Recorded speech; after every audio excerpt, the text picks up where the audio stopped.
Margaret Evans, a decorated former national security expert, the answer comes unexpectedly. A routine flight to Washington, D.C. turns into a defining moment, a moment that exposes more than just suspicion. It unravels the hidden truths about bias, assumptions, and the unspoken burdens carried by so many. It begins with a silver briefcase, ordinary to some, but to others, a question. A locked case, a poised woman, and a glance that lingers too long. What seems small, a pause at the gate, a whisper in the galley, escalates into a confrontation that forces Margaret off the plane. But this is not just her story. It's a story about the world we live in, and the silent battles that are fought every day. It's about how a single voice, when heard, can become a spark for change. Through public scrutiny, quiet determination, and unexpected acts of kindness, Margaret finds herself at the center of a movement she never sought. As tensions rise and ripples spread, she must decide how far she's willing to go to ensure that dignity is not a privilege for the few, but a right for all. The bustling energy of Chicago O'Hare International Airport was a world in itself, an intricate mosaic of people, movement, and sound. It was filled with hurried footsteps, announcements crackling through speakers, and the ever-present shuffle of rolling suitcases. The hum of conversations, a mix of different languages and tones, created a strange harmony beneath the chaos. Margaret, Maggie Evans, walked through this ocean of movement with an unshakable calm. She carried herself with a quiet grace, the kind of poise earned through a lifetime of hard work and lessons learned the hard way. At 62, Maggie had aged elegantly. Her silver hair, neatly swept back into a low bun, framed her smooth but mature face. Each line around her mouth and eyes told a story, a testament to years of perseverance. She wore tailored navy blue blazer and matching slacks. Her polished shoes clicked softly on the tiled floor as she moved with measured steps. In her hand, she gripped a sleek silver briefcase, metallic, sturdy, and undeniably eye-catching. Maggie was aware of how much it stood out, especially in her hand. People noticed it almost as much as they noticed her. It was not that Maggie sought attention, quite the opposite. She had spent much of her life blending into spaces, observing rather than being observed. But there was something about her presence now, decades after she had started her career, that demanded a quiet respect. Her silver hair, composed demeanor, and strong posture often made her stand out in a crowd. She was not flashy, but she was unforgettable. Still, being noticed was not always pleasant. As Maggie approached the security checkpoint, her mind buzzed with thoughts. She was heading to Washington, D.C. for an important event, one that both excited and unnerved her. She would be honored with the Presidential Medal of Freedom, the country's highest civilian award. It was a moment she had spent years preparing for, though she had never dared to dream of it. The recognition was not just for her, but for all those who had fought unseen battles in the shadows of history. Maggie had spent most of her life serving in national security, her expertise guiding important decisions. Her work often went unnoticed by the public, which suited her just fine. She did not crave recognition. She preferred her actions to speak louder than her name. Even now, on the eve of receiving the medal, Maggie felt uneasy, not because she doubted herself, she never did, but because life had taught her that quiet dignity often went misunderstood. The security line at the airport snaked back and forth in its typical slow-moving rhythm. Maggie joined the first-class queue, her boarding pass in hand. She had long since earned the right to travel with comfort, though it was not always welcomed. She could feel the subtle glances from other passengers, curious and questioning. Some people's eyes lingered on her silver briefcase, their brows furrowing slightly, as if to say, "Why does she carry that?" Maggie ignored them. Years of experience had taught her the value of indifference. As she approached the security agent, a tall young man with sharp features, she handed him her boarding pass and identification. The man's eyes flicked to her face, then down to the briefcase. He lingered there longer than necessary, but his professional demeanor betrayed nothing. "Headed to D.C., he said, his tone polite but clipped. "Yes," Maggie replied evenly, meeting his gaze without hesitation. The agent scanned her boarding pass and waved her through. Maggie passed through the checkpoint quickly. She had perfected this routine, removing her blazer, stepping out of her shoes, and placing her briefcase gently on the conveyor belt. When the briefcase emerged on the other side of the scanner, Maggie carefully retrieved it. She locked the clasps with a soft click, her movements deliberate. The case contained nothing more than her speech notes, a simple change of clothes, and her credentials. But to her, it represented so much more. "Do not give them a reason," she thought to herself, a silent mantra she had repeated for years. Maggie's gate was at the far end of the terminal, tucked away from the central chaos. She moved steadily through the crowds, her focus shifting to the speech she would deliver in D.C. It was a short address, 10 minutes at most, but it carried the weight of a lifetime. She would speak not just for herself, but for others like her, people who had worked tirelessly to pave the way. Her thoughts were interrupted as she reached her gate. A young gate agent stood behind the counter, her crisp uniform perfectly pressed. Her name tag read, Shannon Williams. Shannon looked up and offered Maggie a polite smile. It was the kind of smile that came with training, more practiced than genuine. "Good evening, ma'am," Shannon said. "May I see your boarding pass and ID?" Maggie handed her the items with a faint smile of her own. Shannon accepted them, but as she scanned the documents, her eyes flicked to the briefcase. She hesitated for the briefest of moments. Maggie noticed it immediately. "Here we go," Maggie thought, though her expression remained unchanged. Shannon handed the documents back. "Thank you. Enjoy your flight." Maggie nodded and moved on, though the pause had not gone unnoticed. She had seen it before. It was subtle, so subtle that most people would not have picked up on it. But Maggie had spent decades decoding human behavior. The hesitation in Shannon's hands, the flicker of doubt in her eyes, all told Maggie what she needed to know. "You wonder who I am," Maggie thought silently. "You wonder why I am here." She stepped onto the plane and immediately felt the contrast between the noise of the terminal and the stillness of first class. The cabin was hushed, the leather seats glinting softly beneath the overhead lights. The muted hum of the engines was a welcome reprieve. Maggie placed her briefcase in the overhead compartment with care. As she turned to settle into her seat, she caught sight of Shannon again. The flight attendant had followed her into the cabin and was now assisting another passenger. Maggie felt the woman's gaze shift to her, lingering for just a second too long. The plane began to fill. Maggie leaned back in her seat, her hands resting lightly in her lap. Outside the window, the sky had darkened into evening. Passengers filed in, their movements punctuated by soft murmurs and the shuffle of bags. Maggie opened her leather notebook and ran her pen across the blank page, the movement as familiar as breathing. The physical act of writing always helped her center her thoughts. She wrote down fragments of her speech, refining phrases and adjusting her tone in her mind. Her focus, however, was disrupted again.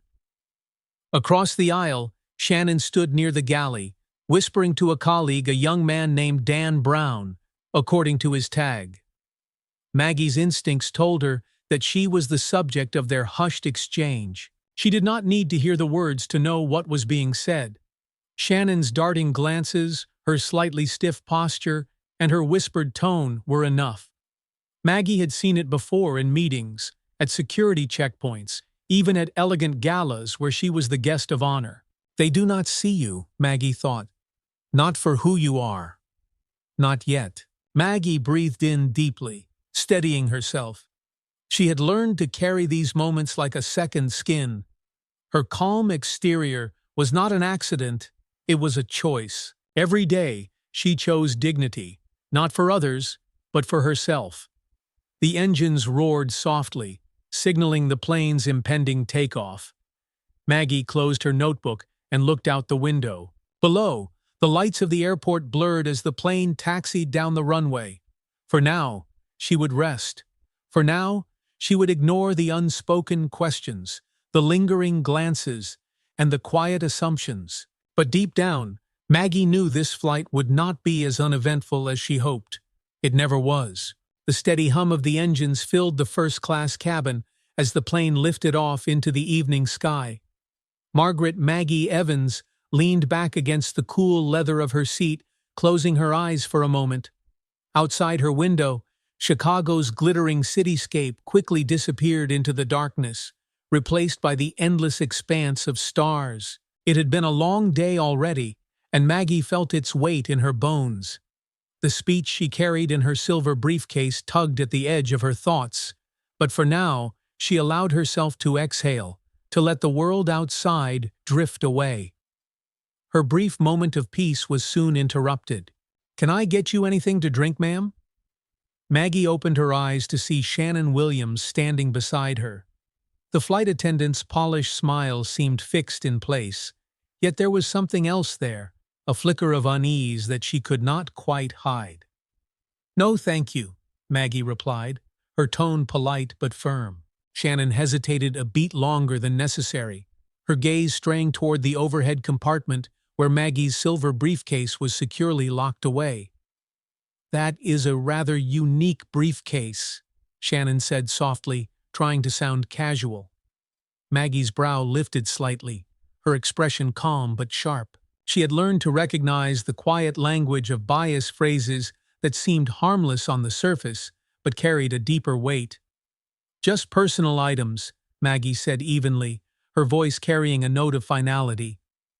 Shannon gave a quick nod, her smile faltering for half a second before she moved down the aisle to tend to another passenger. Maggie watched her go, her sharp instincts bristling at the unnecessary curiosity. It was not the first time someone had shown too much interest in her or her belongings, and she knew it would not be the last. It was not about the briefcase. It never was. Maggie settled back into her seat, though the moment of calm had slipped away. Years spent in high-pressure environments had left her finely tuned to shifts in energy, an unspoken tension in the air, an unease that others might miss. The quiet exchange with Shannon had set something in motion, and Maggie could feel it building, even if she could not yet see its shape. Across the aisle, Shannon stood near the galley, her body partially obscured as she spoke in hushed tones to her colleague, Dan Brown. Maggie could not hear the words, but she saw the way Shannon's fingers fidgeted with a stir stick, her movements jerky and unsteady. Dan, younger and softer in his manner, seemed to be trying to calm her down. He glanced toward Maggie once, his expression briefly conflicted, before he returned to the trays he was sorting. "They are talking about me," Maggie thought. The realization was not shocking, but it was frustrating. Her gaze shifted back to the window, where the darkness of the night stretched endlessly. For a moment, her reflection stared back at her, calm, unshaken, but burdened nonetheless. Maggie had been here before, navigating spaces where she was doubted, questioned, or misunderstood. She tightened her hands briefly in her lap, grounding herself as she had so many times before. The next time Maggie saw Shannon, it was an hour into the flight. The cabin lights had dimmed, and most of the passengers were resting. But Shannon's movements near the galley remained restless. She paced quietly, glancing back toward Maggie's seat more often than she realized. Finally, Shannon knocked lightly on the cockpit door and disappeared inside. Maggie's chest tightened at the sight. She had spent decades in environments where a single misjudgment or misplaced suspicion could snowball into something far greater. Her instincts told her this was more than nervous curiosity. Minutes later, Shannon emerged from the cockpit, her face tense. She spoke again with Dan, who shook his head in response, clearly urging her to let it go. Shannon's lips pressed into a thin line as she turned away. Maggie watched the scene unfold with an unreadable expression. On the surface, she appeared calm, her body still, as she held the leather notebook in her lap. But inside, a quiet storm was brewing. It was not long before Dan approached Maggie's seat. His expression was apologetic, his movements careful. "Excuse me, Miss Evans," he said softly, his voice warm but uneasy. "May I ask you a quick question?" Maggie looked up, setting her pen down on the open notebook. "Of course," she replied, her tone steady. Dan hesitated, glancing briefly at Shannon, who lingered at the far end of the cabin. "My colleague, she mentioned some concerns about your briefcase. I assured her it was nothing, but protocol requires me to ask." Maggie inhaled slowly, her hands resting atop the notebook. "And what exactly are her concerns?" Dan shifted his weight, clearly uncomfortable. She thought the case looked unusual and locked. It made her uneasy. Maggie studied Dan for a moment. His posture, his tone, everything about him suggested that he was not entirely on board with this line of questioning. He was following a directive, but he did not seem to believe in it. "My briefcase is locked because it contains items that are personal and important," Maggie said calmly, meeting Dan's gaze. "And as far as I am aware, a locked case is not against any airline policy." Dan nodded quickly. "You are absolutely right.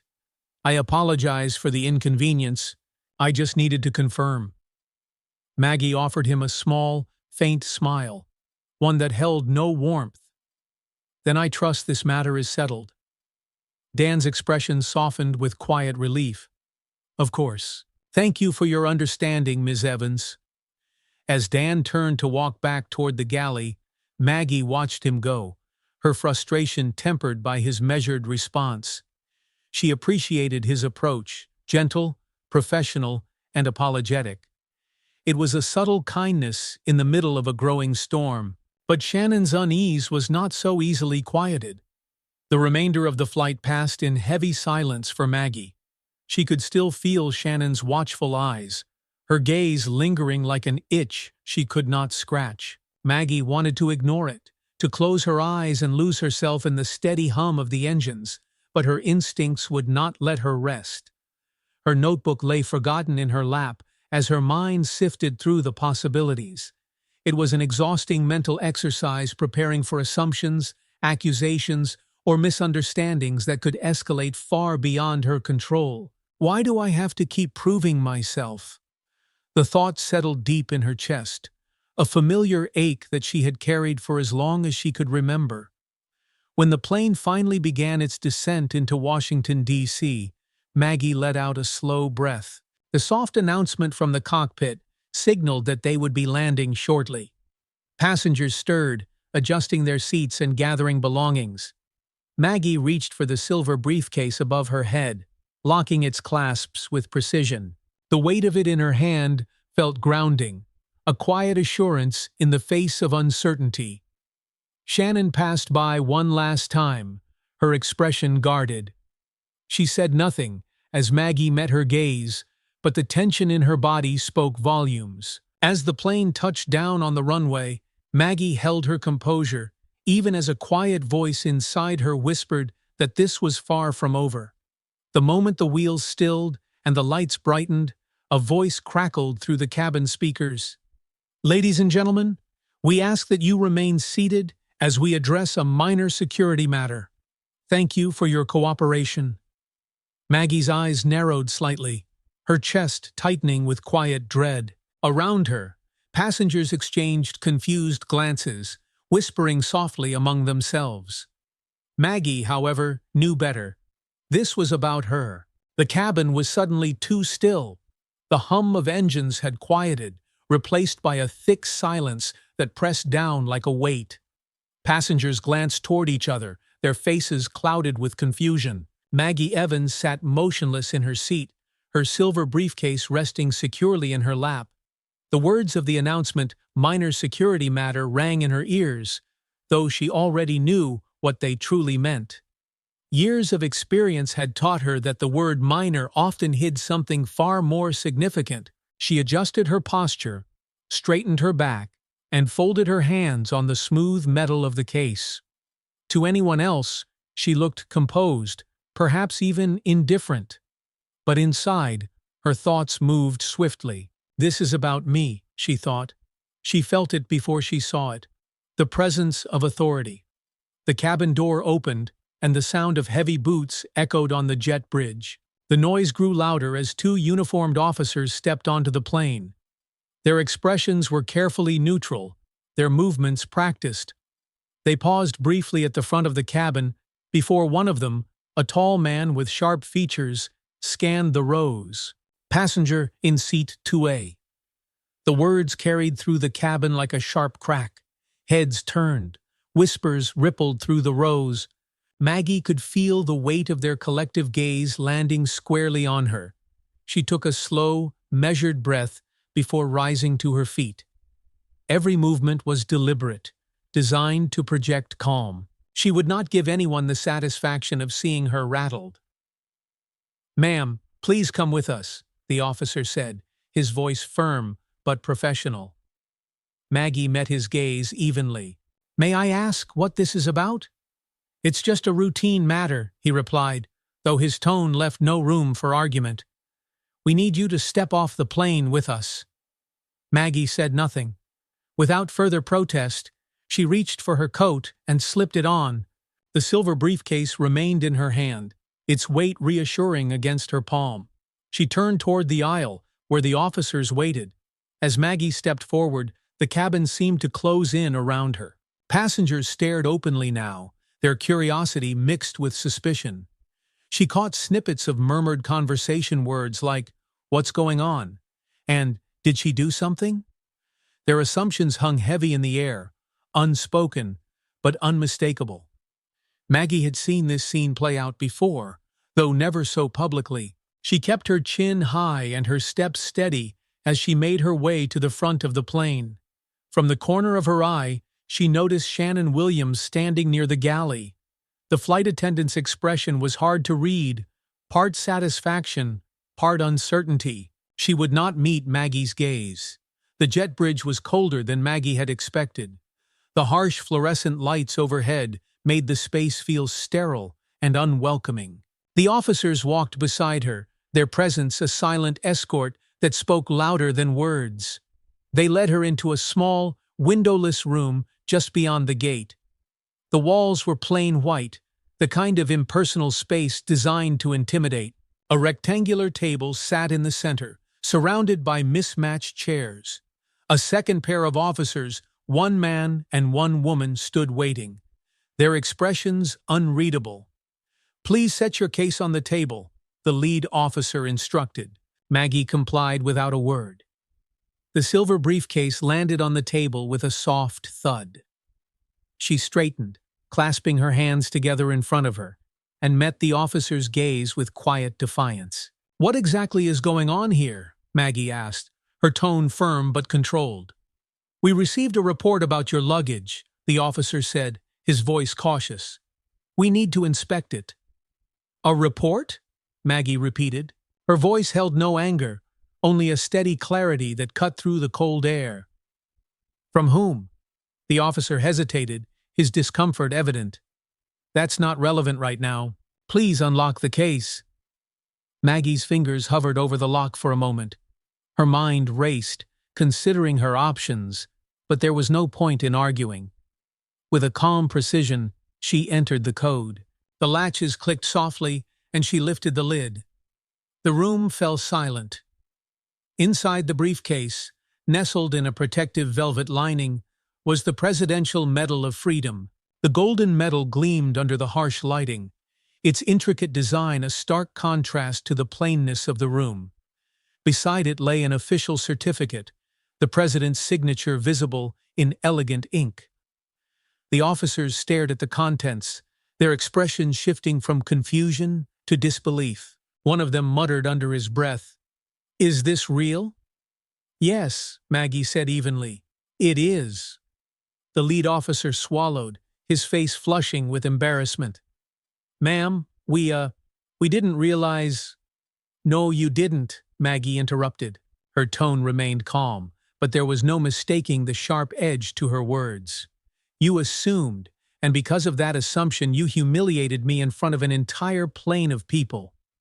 The officers stumbled over their apologies, their words fumbling and insincere. Maggie listened silently, her posture unwavering. She had no intention of accepting hollow excuses, nor did she need to. The door opened, and Shannon Williams stepped into the room, summoned by one of the officers. Her face paled when she saw the contents of the briefcase. For the first time, Shannon looked directly at Maggie, her expression a mix of embarrassment and shame. "Is this the passenger you reported?" the officer asked sharply. Shannon nodded weakly, unable to find her voice. "I thought," she began, her words trailing off. "You thought wrong," Maggie said. Her voice was steady, almost quiet, but it cut through the room like a blade. "And now, here we are." Shannon looked down at the floor, her shame hanging heavily in the air. For a moment, no one said anything. The only sound was the faint hum of fluorescent lights overhead. Maggie closed the briefcase with a soft click. Straightening her coat, she turned to the officers. "Am I free to go now?" "Yes, ma'am," the lead officer said quickly, his voice tight with discomfort. "We're very sorry for the misunderstanding." Maggie said nothing as she turned and walked out of the room. The noise of the terminal greeted her like a wave, the shuffle of suitcases, the hum of conversation, the distant crackle of announcements. As Maggie re-entered the terminal, she paused briefly, near the large windows overlooking the runway. Outside, the red and blue lights of emergency vehicles reflected on the glass, a stark reminder of how far the situation had escalated. Nearby, a mother and her young daughter stood by the gate. The little girl, no more than 10, stared at Maggie with wide eyes. There was something in her gaze, a quiet wonder, a hint of admiration that made Maggie pause. The little girl's mother whispered something in her ear, and the child smiled shyly. Maggie offered her a small nod and a faint smile in return. It was a brief exchange, no more than a moment, but it lingered. If nothing else, Maggie thought, this was why she carried herself the way she did, for those who would come after her, for the ones who needed to see someone like her stand tall, no matter how heavy the weight. Maggie adjusted the strap of her briefcase and turned toward the exit. The evening air outside was crisp, carrying the faint scent of rain. A black car waited at the curb, its headlights cutting through the growing darkness. As she slid into the back seat, Maggie exhaled slowly. The evening had been long, exhausting, and far from over, yet her resolve remained unshaken. Tomorrow, she thought, the real work begins. The car pulled away from the terminal, its taillights disappearing into the steady rhythm of traffic. The ride from Washington Dulles International Airport to Maggie Evans' townhouse was cloaked in silence. Outside the car window, the city lights blurred into streaks of gold and white against the dark canvas of night. The familiar streets of D.C., usually buzzing with life, felt subdued in the late hour. Maggie sat in the back seat, her silver briefcase resting beside her. Its metallic surface reflected the occasional flicker of streetlights, a quiet companion that had been at the center of so much chaos that evening.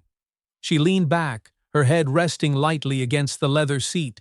From the outside, her expression was calm, unreadable. But inside, her mind was far from still. She replayed the events on the plane, the lingering stares, the quiet assumptions, the moment the officers had asked her to leave. There was nothing new about what had happened. Maggie had been here before, though never quite like this. It had felt so public, so exposed, as if all the strength she had built up over decades had been momentarily stripped away. The faces of the passengers came to mind, each one silently questioning her as she walked down that aisle. She knew they wondered what she had done wrong, what reason had warranted the involvement of law enforcement. Even without words, their glances told the story they had chosen to believe. Guilty until proven otherwise. Maggie closed her eyes for a moment, exhaling slowly as she steadied herself. Letting emotions spiral unchecked had never been her way. It was a skill she had mastered early in life, keeping her composure when the world expected her to falter. When the car turned onto her quiet street, Maggie's home came into view. It was a two-story townhouse tucked neatly among rows of identical brick homes in a historic neighborhood. A deep navy door stood at the entrance, its polished brass handle catching the glow of the streetlight. Ivy climbed one corner of the brick facade, its soft green leaves almost silvery in the darkness. The car rolled to a gentle stop. Maggie thanked the driver softly before stepping out into the cool autumn air. The faint scent of rain lingered, and leaves rustled gently along the sidewalk. She paused at the steps of her home, her hand resting on the cold brass railing as she allowed herself a moment to breathe. Here, in this place, she felt grounded. The townhouse was more than just a house, it was a sanctuary. Every inch of it reflected her life, her struggles, and her quiet victories. It was a space where she could let go of the weight she carried in public, if only for a while. Maggie unlocked the door and stepped inside. The soft glow of the lamp in her living room greeted her, casting warm light over the neatly arranged furniture. The scent of lavender hung faintly in the air, a fragrance that Maggie found calming. She set the silver briefcase on the wooden desk in her study, where its presence seemed almost incongruous amid the cozy surroundings. The study itself was small but orderly, with shelves filled with books, framed photographs, and mementos of a life dedicated to service. Maggie sank into the leather chair beside the desk. For a moment, she simply stared at the briefcase. It gleamed softly under the study lamp, its surface unmarred despite the chaos it had caused. She reached out, unlocking it with a soft click. Inside, the Presidential Medal of Freedom lay cradled in its velvet lining, untouched by the day's events. Beside it sat the official certificate with its elegant signature, a physical testament to her years of sacrifice and hard work. Maggie picked up the medal, its golden emblem catching the light. This is what they could not see, she thought. This is who I am. It wasn't the medal itself that mattered. It was what it represented: a lifetime of service, of decisions made in silence, of victories won far from the public eye. And yet, even with this symbol of recognition in her hands, assumptions had reduced her to suspicion in mere minutes. Her thoughts turned back to the flight attendant Shannon Williams. Maggie could still see her face in that windowless room, pale with shame as the truth had been revealed. Maggie had seen that look before, too, when people realized the weight of their assumptions, when they were forced to confront the bias they had acted on without even knowing it. There had been no satisfaction in that moment for Maggie. Shannon's discomfort did not erase the hurt or the injustice. Maggie placed the medal back in its case and closed the briefcase with deliberate care. She leaned back, rubbing her temples lightly. Her body ached, not from the physical toll of the day, but from the weight of carrying that moment with her. The silence in the room stretched, broken only by the faint ticking of a clock on the wall. Maggie found her gaze drifting to a framed photograph on the shelf above her desk. It was an old picture, black and white, of her grandmother, a strong, proud woman who had raised Maggie to stand tall no matter what the world threw at her. She had taught Maggie how to hold her dignity like armor, how to be steady even when others tried to knock her down. Maggie smiled faintly as she remembered her grandmother's voice. Strength is not in how loud you fight back, but in how long you keep standing.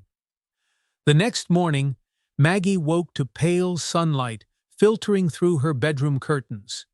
The events of the previous night lingered in her mind, but they no longer felt as heavy. She moved slowly through her morning routine, savoring the ritual of making coffee, its warm aroma filling the kitchen.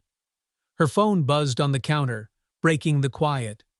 Maggie picked it up to see the name David Lewis, her former mentor, and one of the few people who knew her well enough to call at any hour. "Good morning, David," Maggie said, her voice steady. "Maggie," David replied, his tone warm but laced with concern. "I just got word about what happened at Dulles last night. Are you all right?" "I am fine," Maggie said simply. "Fine?" David scoffed lightly. "You were escorted off a plane for carrying a briefcase. That's not fine, Maggie." "It was inconvenient," she admitted, her voice calm. "But it is not the first time I have been misjudged. It will not be the last." David was quiet for a moment. "You do not have to take this lying down, you know. This could be a moment to speak out." Maggie paused, considering his words. She had always preferred to work quietly, to let her actions speak for themselves. But last night had felt different. The shame, the whispers, it had not been hers to carry, and yet she had borne it. "Think about it," David continued. "What happened to you, it happens to others all the time. You have the voice to do something about it. If not for yourself, then for them." Maggie sighed softly, rubbing her temple. "I will think about it, David." "Good," he said. "And Maggie, you deserve better than this." The call ended, but David's words stayed with her. Maggie sat in her living room, the morning sunlight stretching across the floor, and thought about what it would mean to speak out. She glanced at the silver briefcase resting on the corner of her desk.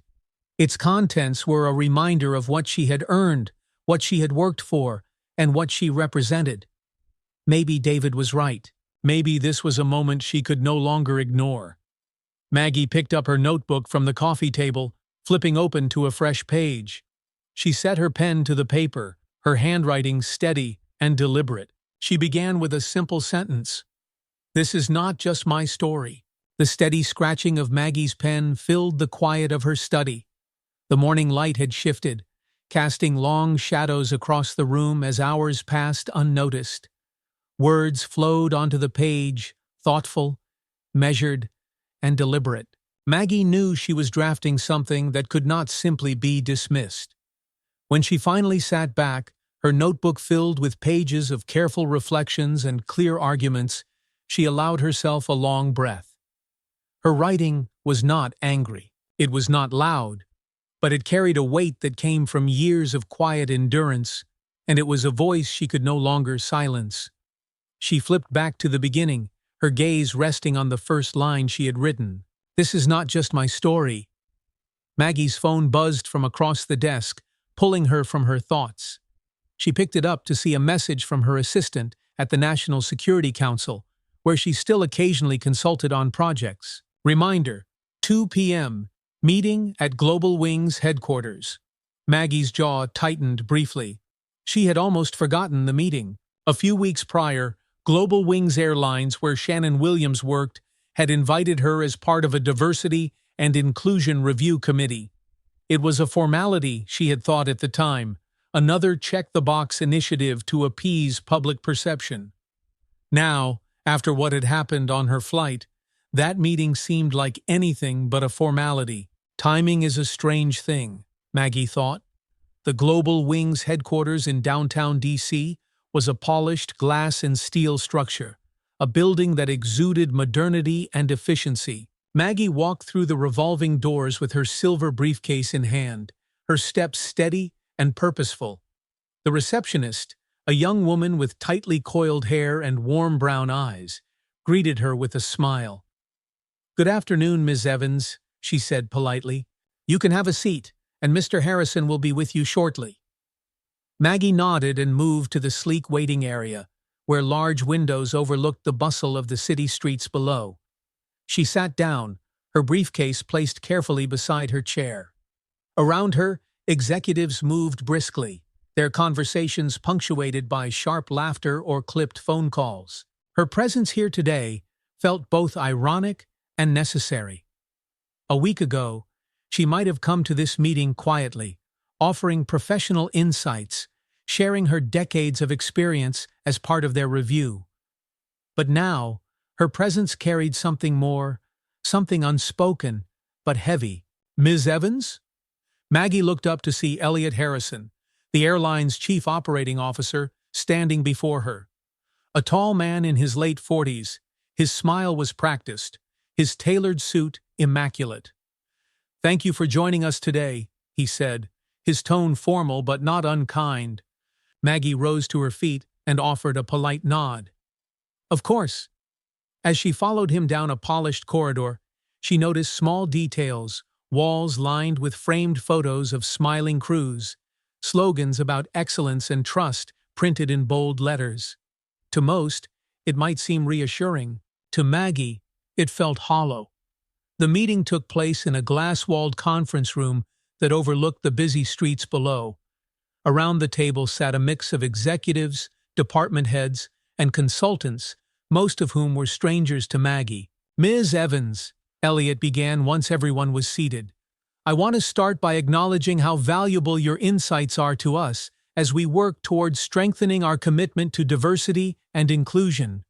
Your perspective brings a wealth of experience that we deeply respect." Maggie offered a faint smile that gave away nothing. She waited a beat before replying, her voice calm but firm. "Mr. Harrison, with respect, I suspect you have heard about what happened on my flight last night." The room shifted. A few glances were exchanged, some individuals clearly caught off guard. Elliot hesitated, but to his credit, he nodded. "Yes, I have," he said carefully. "I would like to personally apologize for that, Ms. Evans. I assure you that's not the image or the culture we want to project at Global Wings." Maggie studied him for a moment, her expression unreadable. "I am sure it is not, but it happened nonetheless." The tension in the room was palpable now, a collective breath held just below the surface. Maggie reached into her briefcase and pulled out a folder one she had prepared that morning. She slid it across the table toward Elliot. "This document outlines my recommendations for addressing systemic bias within your airline," she said evenly. "Mandatory training programs, clear reporting protocols for incidents of discrimination, and most importantly, mechanisms for accountability. Culture does not change through apologies alone." Elliot opened the folder, his expression shifting as he skimmed through the contents. "This is thorough." "It has to be," Maggie replied, "because what happened to me was not an isolated incident, and I suspect you know that." Her words hung in the air, heavy with truth. No one spoke for a moment. Some of the executives avoided her gaze entirely, while others looked quietly ashamed.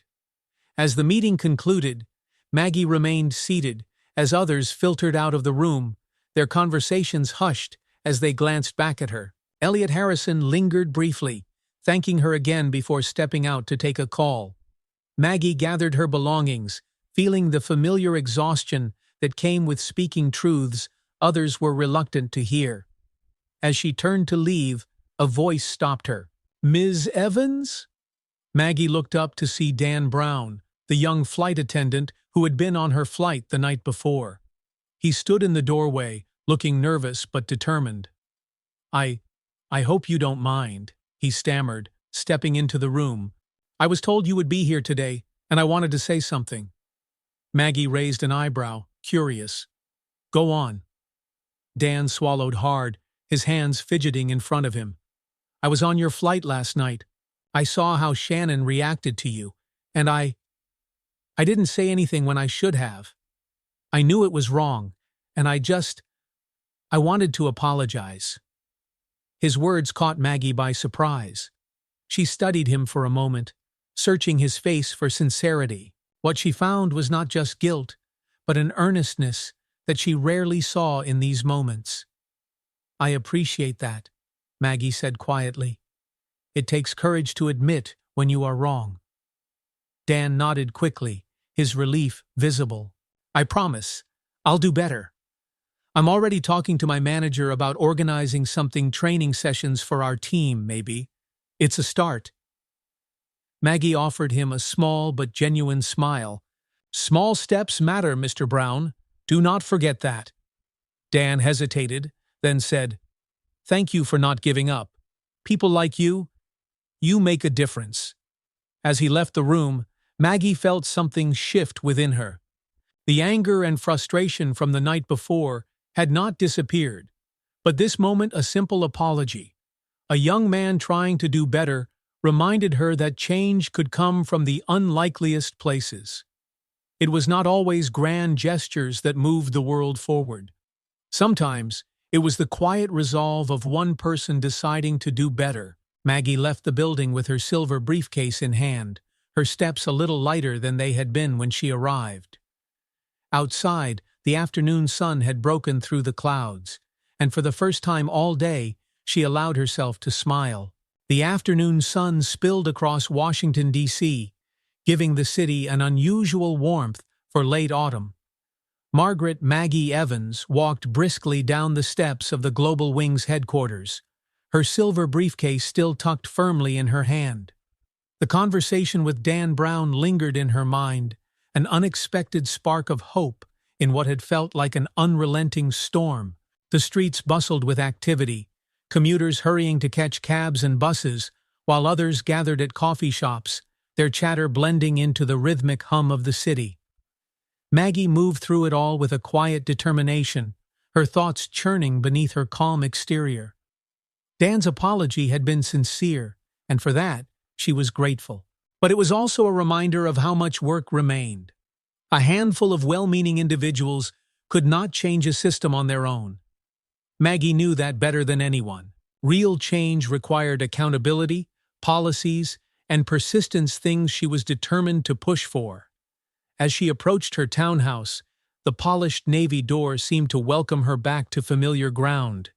Maggie exhaled, unlocking it, and stepping into the soothing quiet of her home. The faint scent of lavender greeted her, as always, and for a moment, she let the peace of the space settle over her. She placed her briefcase on the study desk and sank into the leather chair. But the moment of calm didn't last. Her phone buzzed insistently from her coat pocket. Maggie retrieved it, glancing at the screen. It was a number she didn't recognize. "Hello?" Maggie answered cautiously. "Ms. Evans?" a brisk but pleasant voice asked. "This is Rebecca Lane, a producer with Capital Daily News. I'm calling about the incident that occurred on your flight last night. Would you have a moment to speak with us?" Maggie's grip on the phone tightened. Capital Daily News was one of the largest news outlets in the region. She had expected whispers, perhaps even gossip about the events at Dulles, but she hadn't anticipated it gaining attention so quickly. "I'm sorry," Maggie said, her tone firm but polite. "I'm not interested in giving a statement at this time." "Ms. Evans," Rebecca pressed gently, "we understand this was a difficult experience, but your story resonates with so many people. This isn't the first time something like this has happened, and you have a voice that could help shed light on these issues." Maggie paused, her jaw tightening. "I appreciate your interest, but I'm not looking for publicity." Rebecca hesitated before continuing. "Then let me reframe this. You aren't the only one who's gone through something like this. Your experience could inspire others to speak out, people who don't have the same platform you do." The words struck a nerve. Maggie remained silent, considering. "We don't want to sensationalize anything," Rebecca continued, "but we do want to help share your perspective." Maggie's mind whirled as she weighed her options. She had spent decades working behind the scenes, serving her country without seeking attention or recognition. But David's words from earlier echoed in her mind. If not for yourself, then for them. Finally, she sighed softly. "I will think about it." "That's all I ask," Rebecca said warmly. "If you change your mind, please reach out. People are listening, Ms. Evans. They're ready to hear you." The call ended, but Maggie remained seated in her study, staring at her silver briefcase as if it held the answer to a question she hadn't yet voiced. That evening, as the golden glow of sunset faded into deepening dusk, Maggie sat in her living room, her thoughts spinning. The idea of going public with her story unsettled her. She knew what came with attention, scrutiny, criticism, and backlash. She had spent years avoiding the spotlight for exactly that reason. But then she remembered Dan's apology, his quiet admission of guilt, and the small yet meaningful change it represented.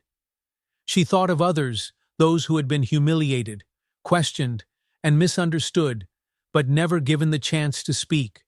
People who lacked the voice or the platform she now held, whether she wanted it or not. Her phone buzzed again. This time, it was David Lewis. "David," Maggie said, her voice steady as she answered. "I heard from someone at Capital Daily," David began. "They reached out to you, didn't they?"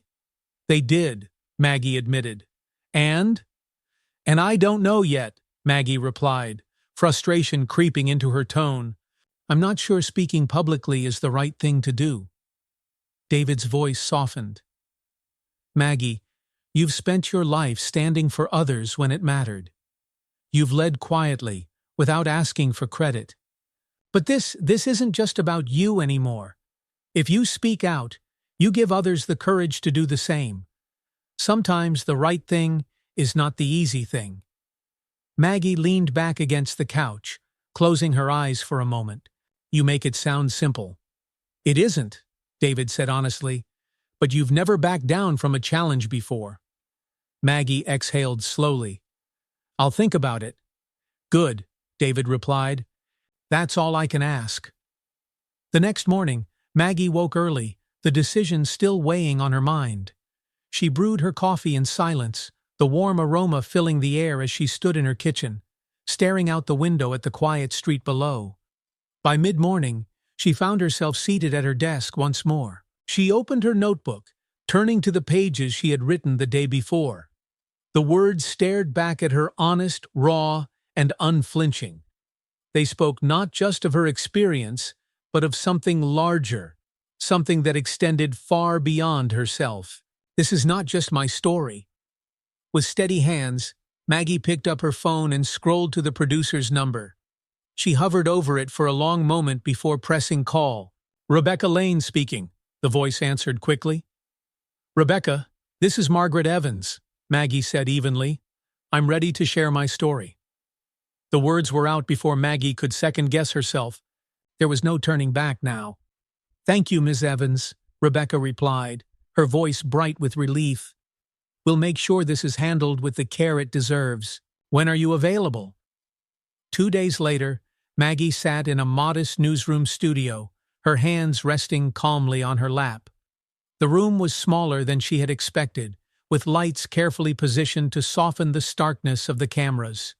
Rebecca Lane sat across from her, poised but kind, her demeanor as reassuring as her voice had been over the phone. The interview began gently, Rebecca asking about Maggie's life and career. Maggie spoke honestly, though always with her signature restraint. She talked about her years of service, the sacrifices she had made, and the pride she carried in her work. Then the conversation shifted. "Ms. Evans, can you tell us about what happened on your flight last week?" Rebecca asked carefully. Maggie took a measured breath. "I was questioned for nothing more than carrying a locked briefcase and sitting quietly in my seat," she said.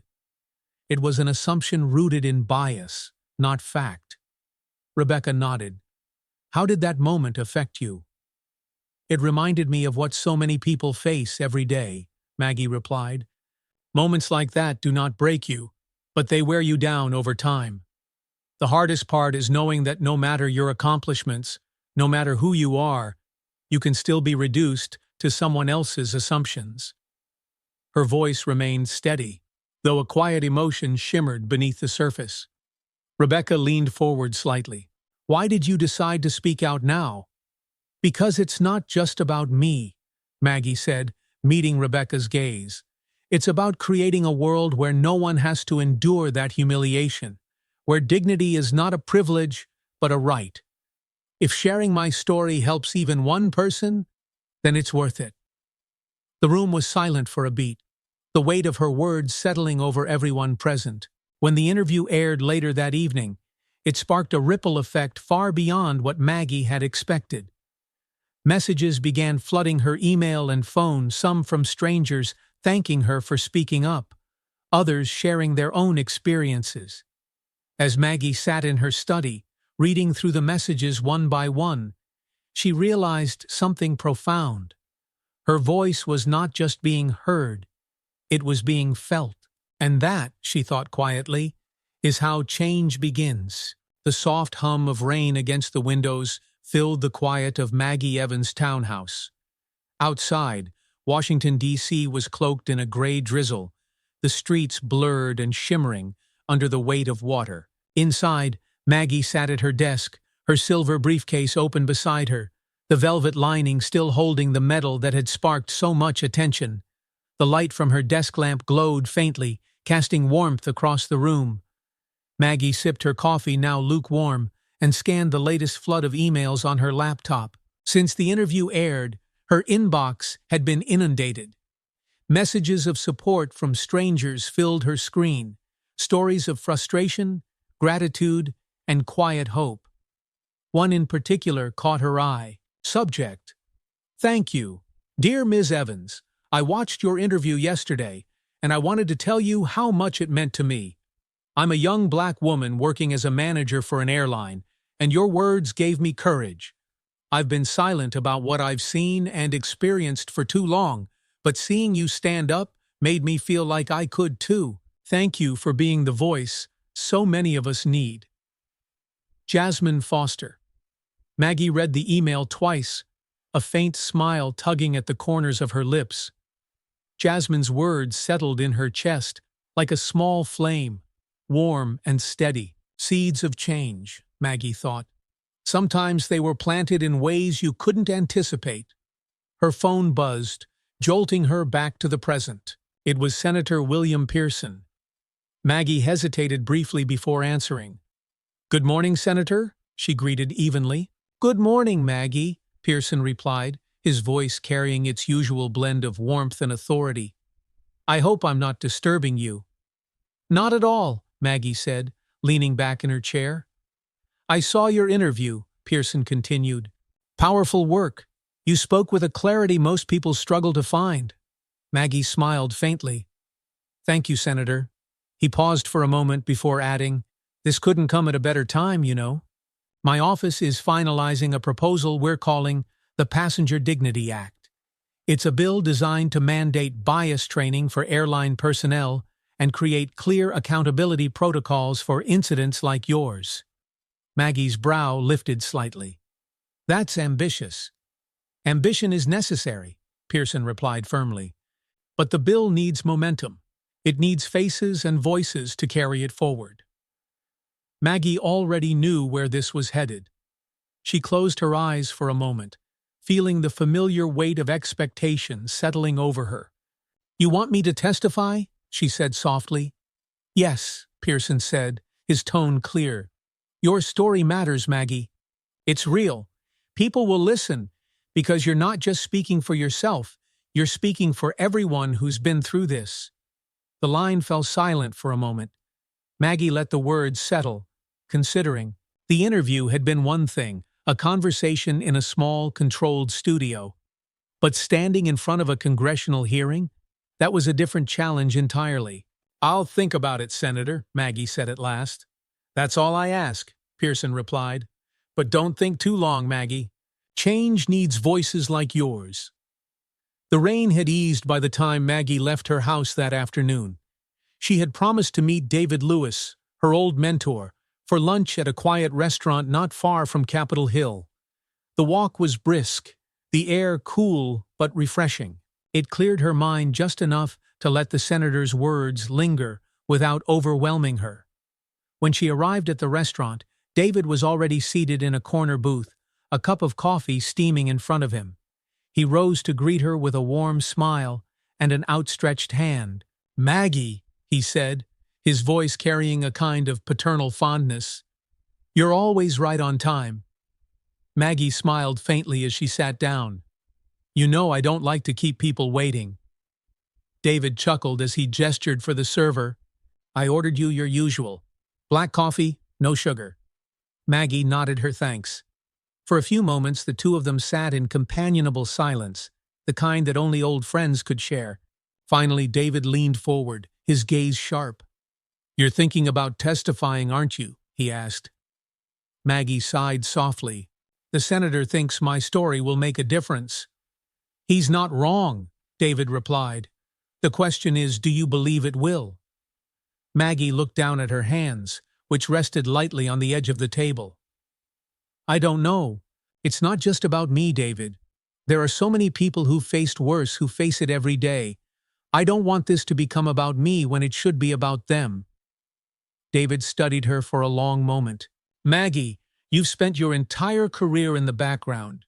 You've been a quiet leader when the world needed you to be. But maybe now it's time for you to step forward, not for yourself, but for those who can't. His words sat with her like an undeniable truth. People are ready to listen, David continued, and you have more power than you realize. Sometimes all it takes is one person to make the first move to show others it's possible. Maggie let out a slow breath, feeling the weight of his words settle deep in her chest. She had spent so many years trying to prove herself in rooms that had not been built for her. Now, maybe, she had a chance to change those rooms for others. You've always known how to push me, she said with a faint smile. David grinned. That's what I'm here for. The decision was made that night. Maggie sat at her desk, the silver briefcase opens once more. Her notes for the hearing were scattered across the desk, words she had started piecing together in her mind since her conversation with Pearson. Her phone buzzed, breaking her focus. A text message appeared from an unknown number. Miss Evans, I saw your interview.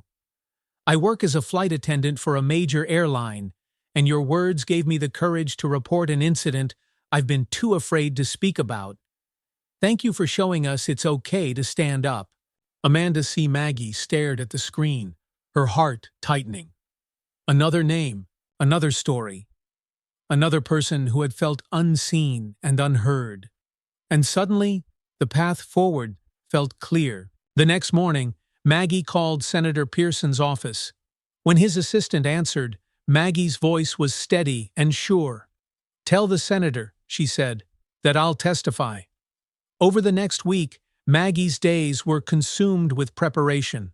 The hearing date was set, and she spent every spare moment refining her words. She wrote and rewrote her testimony, each sentence sharpened to cut through the noise and get to the heart of the matter. The day before the hearing, Maggie received an email from Jasmine Foster, the young airline manager who had first written to her. Ms. Evans, I heard you're going to testify. I wanted to say thank you. You're not just fighting for yourself, you're fighting for all of us. I'll be watching, and I know so many others will be too. Maggie read the message twice, her chest tightening with quiet resolve. She had never wanted the spotlight, but now that she stood in it, she realized it wasn't just about her. It was about carrying others with her, their stories held in her hands like a precious responsibility. The seeds had been planted. Now, it was time to let them grow. The morning of the hearing arrived with a quiet chill. The gray skies above Washington, D.C. seemed to stretch endlessly, the clouds heavy with the promise of rain. Inside her townhouse, Maggie Evans moved with deliberate calm. She stood in front of her full-length mirror, smoothing down the lines of her navy blue suit, a simple, classic choice. There was no need for flair or decoration. Maggie knew that today. Her words would carry the weight of the moment. The silver briefcase sat on the desk in her study, its polished surface reflecting the soft light filtering through the window. Maggie approached it slowly, running her hand along the cool metal before unlatching the clasps. Inside was her carefully written testimony, pages of truths, sharpened like a blade. Before closing the case, Maggie's eyes rested on the Presidential Medal of Freedom, still nestled in its velvet lining. She let out a slow breath, the sight of it both a reminder and an anchor. It represented her years of service and the respect she had earned. And yet, it hadn't shielded her from being doubted or humiliated. Today, she would speak not just for herself, but for everyone who carried that same invisible weight. The marble halls of the Capitol building echoed with the sound of heels and footsteps as Maggie made her way toward the chamber. Her arrival was quiet but purposeful. David Lewis was waiting for her outside the double doors, his hands clasped in front of him. "You look ready," he said softly, his expression both proud and concerned. "I am," Maggie replied simply. David nodded and leaned closer, his voice low. "Remember, speak your truth. The people who need to hear it will listen." Maggie met his gaze, her resolve firm. "They will." Inside the hearing room, the air buzzed with a tension Maggie could feel the moment she stepped through the doors.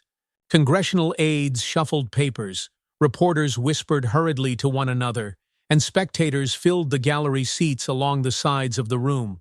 The hearing was being covered live, a fact Maggie pushed to the back of her mind. At the far end of the chamber, beneath tall windows that let in slivers of pale light, Senator William Pearson sat at the head of the panel.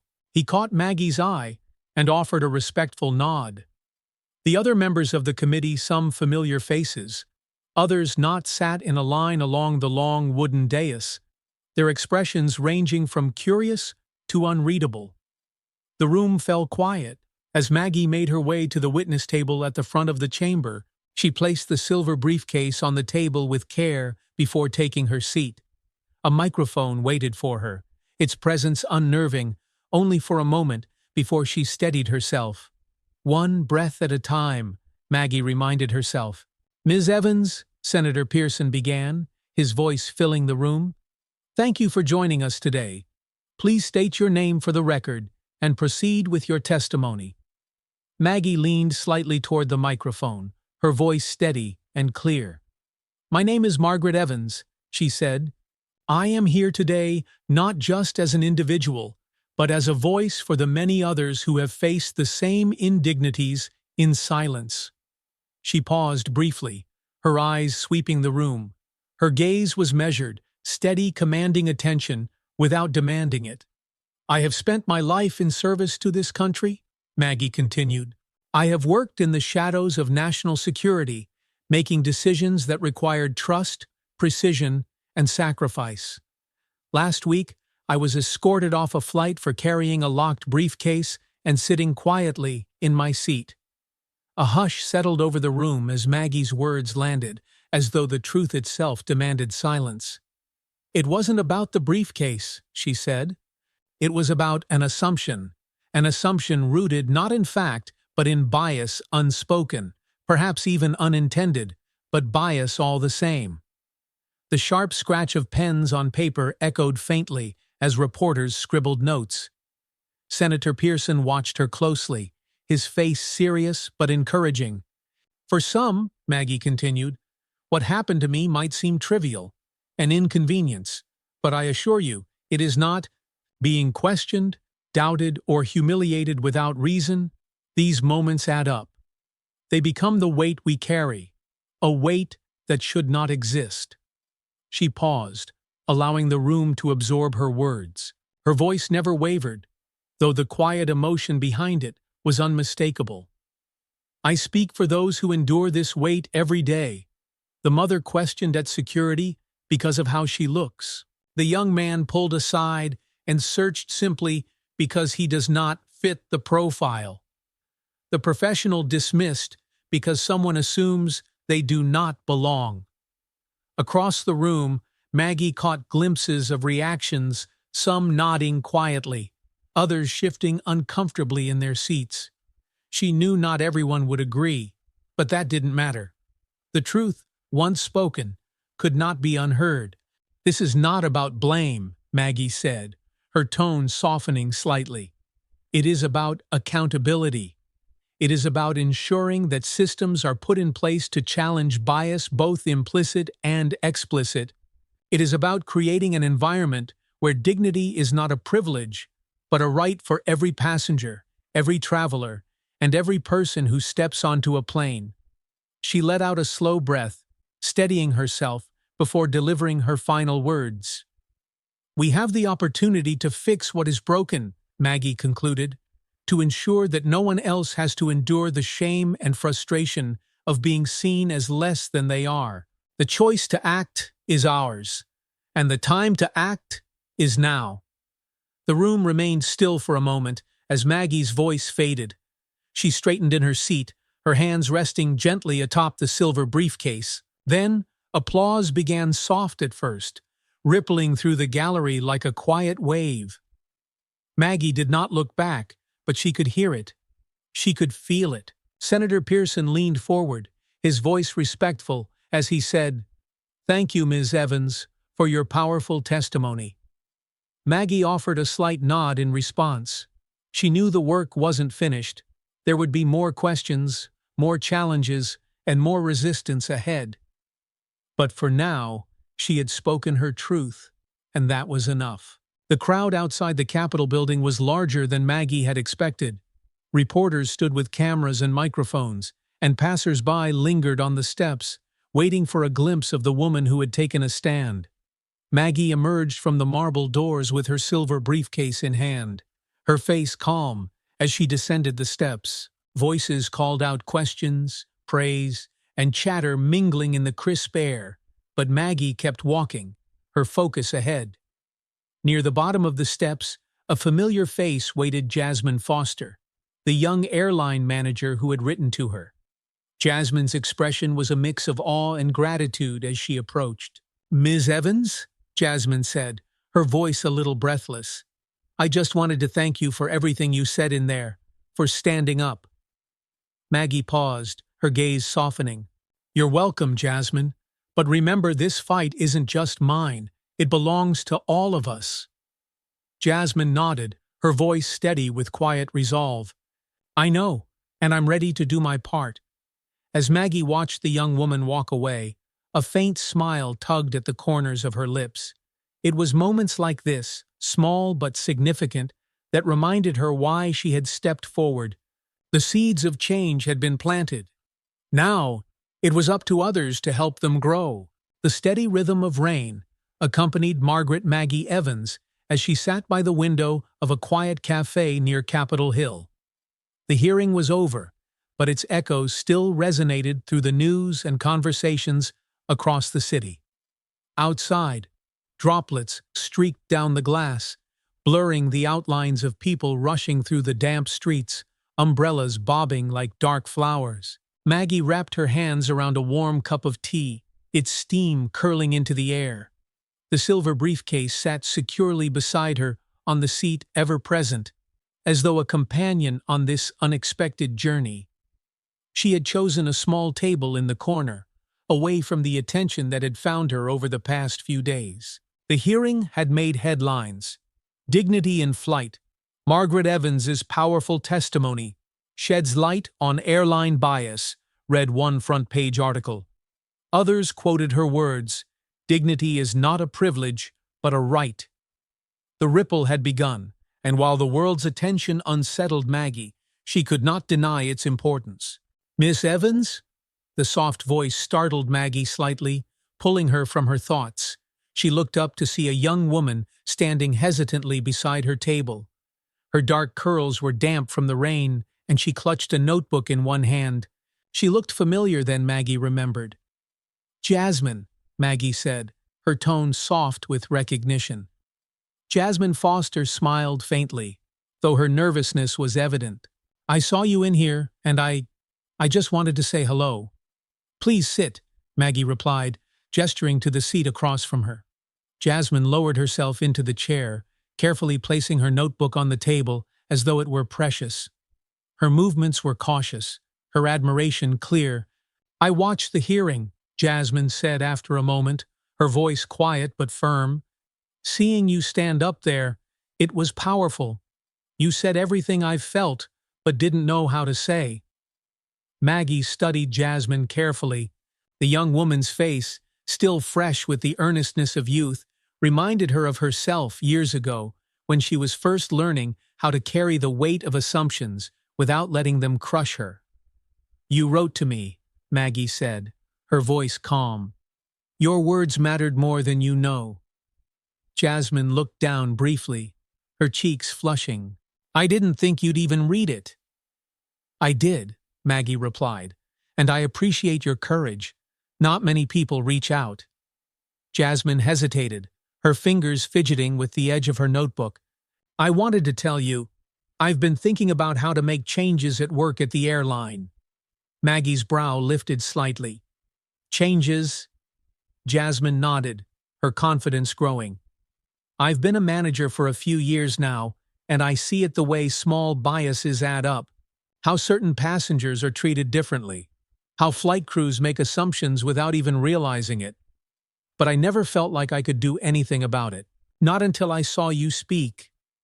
And now? Maggie prompted, intrigued. Now I want to act, Jasmine said, her voice steady. I've drafted a proposal for new training programs at our hub, workshops to help crew members recognize their biases, things they might not even realize they're doing. I want to create a reporting system too, so incidents are taken seriously. I sent it to my director this morning.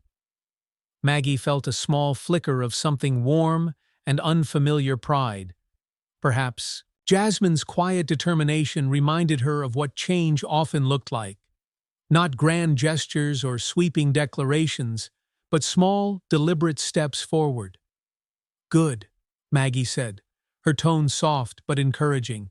That's how it starts, with one person willing to speak up. Jasmine smiled, her nerves easing slightly. I learned that from you. Maggie held her gaze for a moment before replying, No, you had that strength all along. I only reminded you of it. Later that afternoon, as Maggie walked through the marble halls of the Global Aviation Equity Commission's offices, she carried Jasmine's words with her. The commission had been hastily formed after the hearing, its purpose to assess systemic bias in air travel and develop actionable solutions. Maggie had been asked to consult a role she had reluctantly accepted, but was now beginning to embrace. The commission's headquarters were new and largely unadorned, just rows of glass-walled conference rooms and offices buzzing with quiet urgency. A team of analysts and advisors were hard at work, reviewing data and drafting proposals. Maggie admired their energy. They were young, determined, and committed to seeing the work through. Ms. Evans, a voice called from down the hall. Maggie turned to see Katie Miller, a junior analyst who had quickly proven herself both sharp and passionate. Katie approached, a thick folder clutched in her hands, her eyes bright with excitement. We've been tracking incident reports since the hearing, Katie said, flipping open the folder as they walked. And something's happening. What is it? Maggie asked, her interest piqued. Reports of bias-related incidents are dropping, Katie explained. Not by a lot, but enough to notice. And the data suggests that it's not because people have stopped reporting. It's because crew members are being more careful. Your testimony, it's making them think twice. Maggie stopped walking, turning to face the young analyst fully. Small steps, she murmured. Katie nodded eagerly. Small steps that matter. And I think it's just the beginning. Maggie studied the graphs and charts Katie handed her, each one carefully annotated and clear in its implications. For years, Maggie had fought battles that felt invisible, her work buried beneath layers of secrecy and bureaucracy. Now, for the first time, she could see the results taking shape. It wasn't enough. Not yet, but it was a start. That evening, Maggie returned to her townhouse, exhaustion tugging at her shoulders. She slipped out of her shoes at the door and placed the silver briefcase on the desk in her study. The quiet of the house enveloped her, and for the first time in days, she allowed herself to sit still. Her phone buzzed softly on the table. Maggie glanced at the screen and saw a message from an unknown number. Ms. Evans, my son saw your testimony and told me, if she can speak up, so can I. You gave him hope? Thank you. A grateful mother. Maggie set the phone down, her fingers resting lightly against the wood of the desk. She thought of Jasmine, of Katie, of the countless messages she had received, small voices reaching out in gratitude and solidarity. She thought of Dan Brown, the young flight attendant who had found the courage to admit his mistake. These moments, as small as they seemed, were adding up. Maggie could feel it. The ripples were moving outward, touching people in ways she hadn't expected. Maggie reached for her notebook, opening to a blank page. She picked up her pen, the familiar weight grounding her as she began to write. Change is slow, but it begins with courage. One voice can inspire another, and before you know it, the silence breaks. The path is long, but it is worth walking. The steady scratching of her pen filled the quiet room as the rain began again outside, tapping gently against the window pane. Maggie paused for a moment, glancing at the silver briefcase, the symbol of so much misunderstanding, but now also of so much possibility. For the first time in a long time, she allowed herself to believe in something close to hope. The morning sun broke through the rain clouds, casting a soft golden light across Washington, D.C. Margaret Maggie Evans stood on the balcony of her townhouse, holding a steaming cup of coffee in her hands. The air was crisp and clear, carrying the faint scent of wet pavement and fallen leaves. For a moment, Maggie allowed herself the luxury of stillness. The events of the past few weeks had moved quickly: interviews, hearings, consultations, but for the first time in what felt like months, the world seemed to pause. Her silver briefcase sat inside, waiting on the desk in her study, its surface reflecting the morning light. It had come to symbolize far more than she had expected: misunderstanding, bias, and judgment, but also strength, courage, and change. Maggie smiled faintly as she took another sip of coffee. Today was a significant day. The Passenger Dignity Act, after weeks of debate and revisions, was finally going to a vote on the floor of the House of Representatives. Senator William Pearson had fought tirelessly to get the bill this far, but Maggie knew that the momentum had come from more than his efforts. It had come from the stories of countless other stories she had helped bring into the light. Her phone buzzed on the small table beside her. Maggie glanced at the screen and saw a message from David Lewis. "They vote at noon. Be proud of what you've done. I know I am." Maggie set her coffee down, feeling the familiar weight of responsibility settle over her. She had never sought recognition, but now that change was within reach, she realized how important it was for herself, for others, and for those who would come after her. The halls of the Capitol were alive with movement when Maggie arrived later that morning. Reporters hurried to their posts, aides rushed between offices, and conversations echoed against the high marble walls. Maggie moved through the crowds with quiet determination, her silver briefcase clutched firmly in her hand. She reached the gallery overlooking the House chamber, where guests and observers were gathering to witness the vote. The room below was already filling with representatives, their voices a low hum of anticipation. "Ms. Evans?" Maggie turned to see Senator Pearson approaching, his broad smile softened by the seriousness in his eyes. "I wasn't sure you'd come," Pearson said as he extended his hand. "I would not miss it," Maggie replied, shaking his hand firmly. "You did more than testify," Pearson said, his tone earnest. "You gave this bill a face, a voice. People listened because of you." Maggie offered him a small nod. They listened because the truth could no longer be ignored. Pearson smiled faintly before gesturing toward an empty seat in the front row of the gallery. "Sit. You'll want to see this." The chamber was called to order. The low hum of conversation faded as the speaker's gavel echoed sharply against the wood. From her seat, Maggie watched as representatives took their places, their faces focused and unreadable. The debate over the Passenger Dignity Act had been long and hard-fought.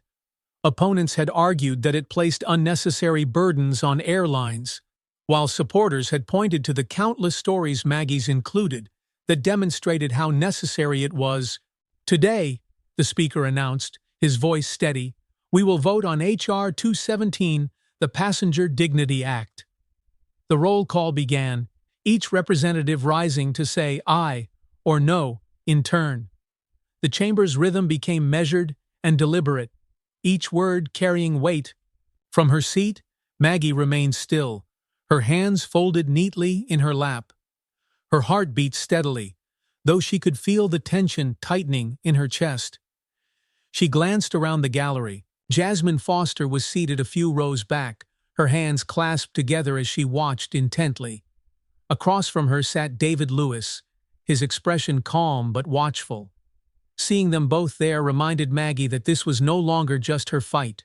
It belonged to everyone who had chosen to step forward. As the roll call continued, Maggie's gaze drifted downward to the chamber floor, where Pearson sat at his desk. He glanced briefly up at the gallery and caught her eye. He gave a small nod, a quiet acknowledgement of how far they had come. The final name was called, and for a brief moment, the room fell completely silent. Then the tally appeared on the electronic board, 217 to 204. The bill had passed. Applause erupted from pockets of the chamber and the gallery, breaking the stillness like a wave. Maggie let out a slow breath she hadn't realized she'd been holding. She remained seated, her expression composed, but her chest swelled with something she hadn't felt in a long time: pride. Not just in herself, but in what they had achieved together. As Maggie exited the Capitol building later that afternoon, the cool air brushed against her face. The steps leading down to the street were crowded with people, reporters, spectators, and staffers. At the bottom of the steps, Maggie spotted Jasmine waiting for her, a broad smile lighting up her face. "You did it," Jasmine said as Maggie approached. "No," Maggie replied softly, her smile faint but warm. "We did it." Jasmine nodded, her expression resolute. "You were the spark, Ms. Evans. You made this happen." Maggie paused for a moment, studying the young woman. "And now it's your turn. Keep pushing. Keep speaking. This is only the beginning." Jasmine smiled, her eyes bright with determination. "I will." Maggie turned to leave, but a voice called her name. "Ms. Evans?" She turned to see a small group of reporters approaching, their cameras and microphones already raised. Maggie held up her hand, stopping them just short. "There's no statement today," she said firmly. "The work speaks for itself." And with that, she descended the steps and disappeared into the crowd. That evening, Maggie sat in her study, the golden light of sunset filtering through the curtains. The silver briefcase sat closed on her desk, its job done for now. She leaned back in her chair, her notebook open in front of her. "Change is slow," she wrote, her pen moving steadily across the page. "It rarely comes all at once, but with persistence, with courage, and with hope, it comes. Today was proof of that." She paused, the tip of her pen hovering above the paper as her thoughts settled. "We did not reach the end of the road today. There is still work to be done. But the road is clearer now, and there are more of us walking it." She set the pen down and closed the notebook, feeling a sense of calm wash over her. Outside, the city was coming alive with the quiet hum of evening, a hum that now felt different, lighter somehow. Maggie stood and moved to the window, her hands resting lightly against the sill as she looked out over the streets below. Somewhere out there, she knew, people were watching, people were listening, and people were ready to keep moving forward. As the sun dipped below the horizon, Maggie allowed herself one quiet smile. The journey had been long, but it was far from over. And for the first time in a long time, she believed that change was not just possible, it was already happening. As Maggie stood by the window, watching the last streaks of sunlight fade into the evening sky, she allowed herself a rare moment of satisfaction. Change, she had come to understand, was not always loud or immediate. It often began as a whisper, a single voice speaking into the silence, daring others to listen. The world outside bustled with life, but tonight it felt different. Somewhere, a mother boarded a plane without fear of being doubted. A young man passed through security without feeling like a suspect. And a flight attendant, perhaps like Jasmine or Dan, paused for a moment of self-reflection before judging someone by what they carried or how they looked. Maggie knew the road ahead was long, but she also knew she was not walking it alone anymore. The ripples had spread, touching places she would never see and lives she would never know. That, she realized, was enough. Maggie sat at her desk, her notebook opens once more. She picked up her pen and wrote her final thought of the day. When one person stands up, they create space for others to do the same. Speak, listen, and keep walking forward. Change does not happen overnight, but it begins with us. With that, she closed the notebook and allowed the room to settle into quiet.